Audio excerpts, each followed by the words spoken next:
Amici bellini, Conte va in conferenza domani, sapete perché, no? Perché vuole vedersi prima la simulazione, vuole sapere come va se scegliamo il 4-3-3 asimmetrico, eccetera, eccetera. Poi ci sono anche parole di Lukaku, sono riuscito a recuperarle un pochino tutte, quindi cominciamo.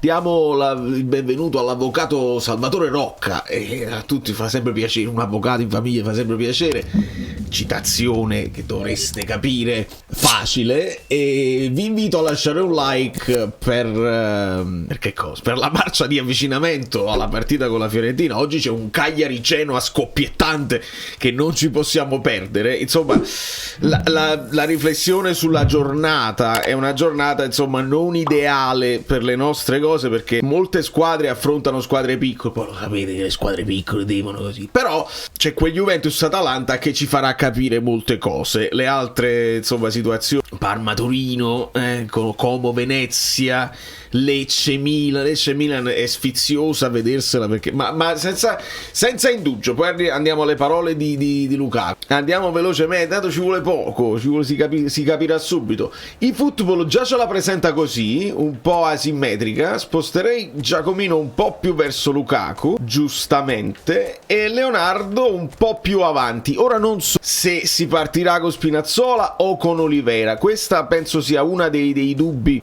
Il Napoli può anche decidere di andare direttamente 4-3-3 con Spinazzola davanti, può anche decidere che Okafor è arrivato in grande forma e parte titolare, si può decidere tra Gilmour e Billing, quindi insomma ci sono un po' di dubbi personali che secondo me Conte non ha, e vediamo se domani capiamo.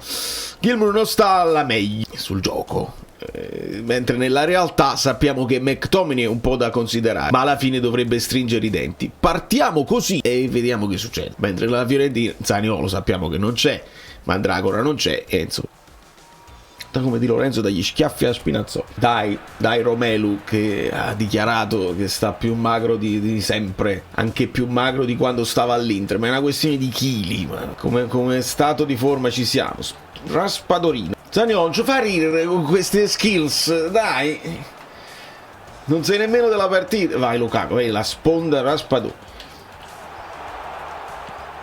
prova a ridargli, no? McTominay. Secondo me potrebbe avere senso, specialmente se la Fiorentina gioca 3-5-2, di confermare.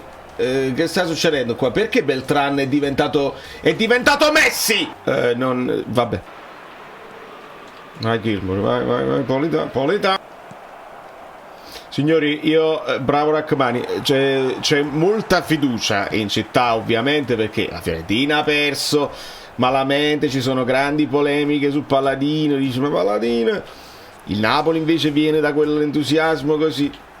È una partita che va affrontata, Lukaku si deve girare e deve sparare, deve essere, lo dico adesso, deve essere la partita di Lukaku. Ci siamo con i giorni di distanza tra un gol e l'altro, deve fare. No, ma la Fiorentina non ha mai giocato così, dai, non scherziamo. Bella palla di Raspa, vai Spinazzola. Gilmour, bellino. Brutto fallo, è in ritardo, ci sta. Politano, vai che Di Lorenzo si è sovrapposto. Vabbè, ma fa tutto da solo, crossa col destro, salta Raspadore, è una traversa. Signori, queste traverse.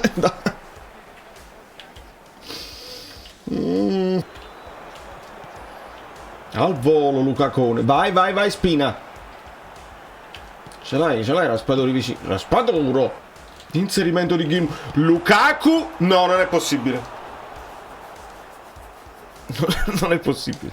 Non può essere. Se non è la partita di Lukaku, deve essere la partita di Simeone a Firenze. Ma non si giudicano i calciatori dai gol che non fanno, si giudicano da quelli che fanno. Per esempio Raspa. Gilmour è già stanco. Primo tempo difficile.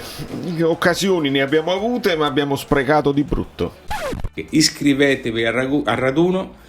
Il ragù domenica lo potrete fare bene, non sarà indigesto. La cena della sera, per chi tarderà la sera a cenare, potrà essere buona o meno buona in base all'indirizzo, alla simpatia, all'antipatia, a come dovrai commentare in base a chi avrà vinto, sperando che la vostra squadra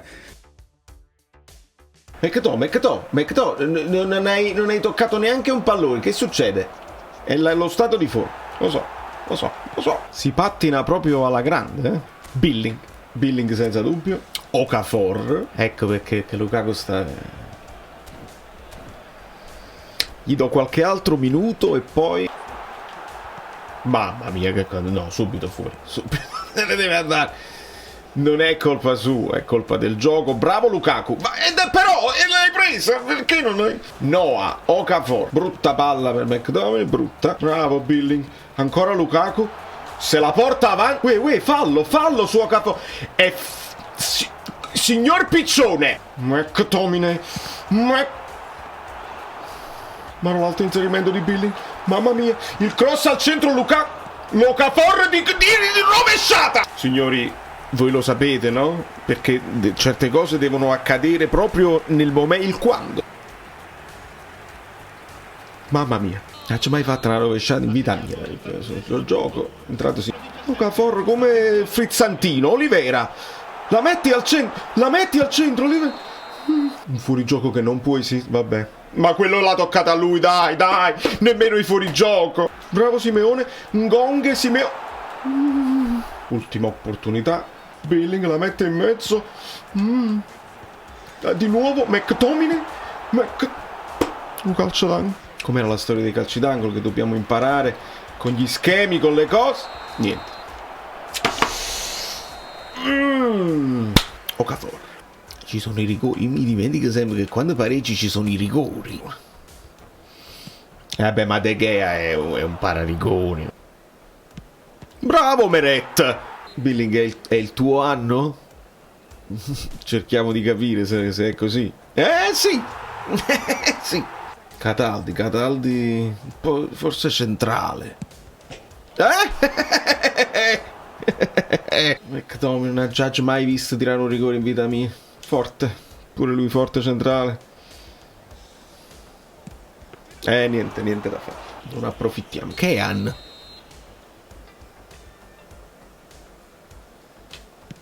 Sì! Lobo, che ti devo dire a te? Che cosa ti posso dire? Ce l'ha fatta. E su Gosens ci buttiamo su questo lato. Niente. Signori, è lui o non è lui?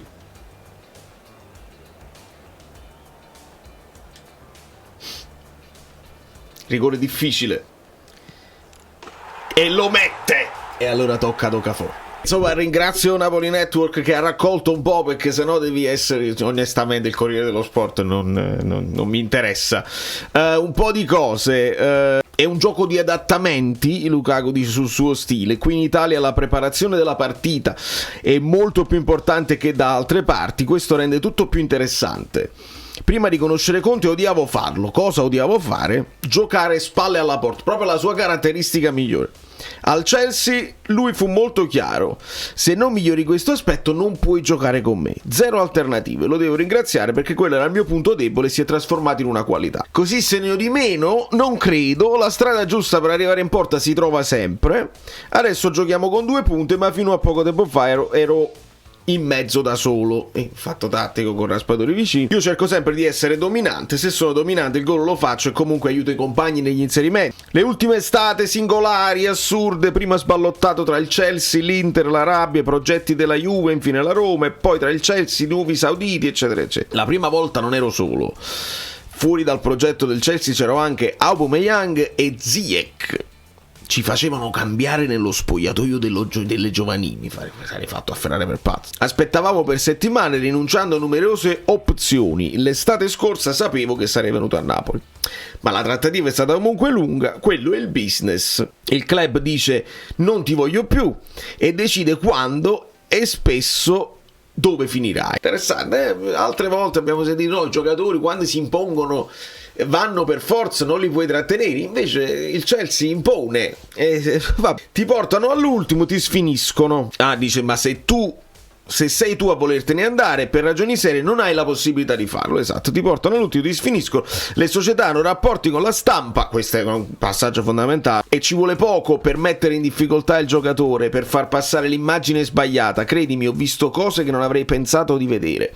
Un giorno vorrei chiarire tutti questi aspetti ai più giovani, spiegando chi lavora per loro e chi contro. Signori, non sono parole così, non sono parole banali, queste vanno tenute, messe nella scatola del calcio, ce le mettiamo e ogni volta che sentiamo delle dichiarazioni sui giornali, delle pagelle che non ci tornano, delle dichiarazioni su un tale o sull'altro, su certi procuratori, tiriamo le somme, uniamo i puntini. Quando ho chiesto a Conte che tipo è Lukaku, mi ha risposto 3 volte top. Un altro allenatore non è stato altrettanto entusiasta, immagino che avrei capito di chi si tratta. Penso di aver capito. Onestamente chiedo a voi nei commenti. È successo qualcosa fra tre Mourinho e Roma? Assolutamente no.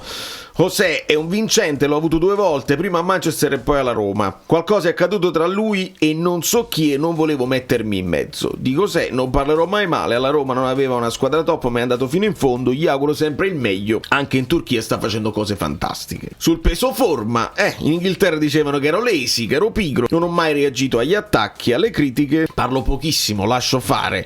Sono uno che fa il suo lavoro e poi va a casa dai figli. In Italia il giudizio si è capovolto di 180 gradi, io un lavoratore. I giorni scorsi ho visto alcune immagini dello scudetto, avevi lo stesso fisico di oggi sono meglio di allora. All'Inter ero 101 kg, qui a Napoli 99, ma il mio peso forma è 102, 99 e non so perché. A Napoli non è semplice dimagrire, bello spunto, Zazzaro, vabbè. Alla mattina non mangio mai, seguo una dieta ferrea. Hai detto che del Napoli ti piace soprattutto il fatto di rappresentare un popolo intero, è davvero stimolante. Qui a Napoli tutto mi riporta alla squadra, la passione, il magazziniere tifa Napoli, il cuoco e gli impiegati anche, l'energia che la gente trasmette è incredibile. Con l'Inter hai avuto un rapporto di amore e odio, io non ho mai odiato l'Inter, se qualcuno ha parlato, soprattutto in quel periodo, quel qualcuno non ero io. Lo scudetto te lo giochi proprio con lui, e aggiunge Lukaku, e con l'Atalanta e alla Juve che è a -6, vedi c'è la consapevolezza che non è una corsa a 2, stanno 2 punti che ballano praticamente, quindi piano. Ecco perché la mia domanda finale è proprio su Atalanta e Juve, ma poi ci arriviamo.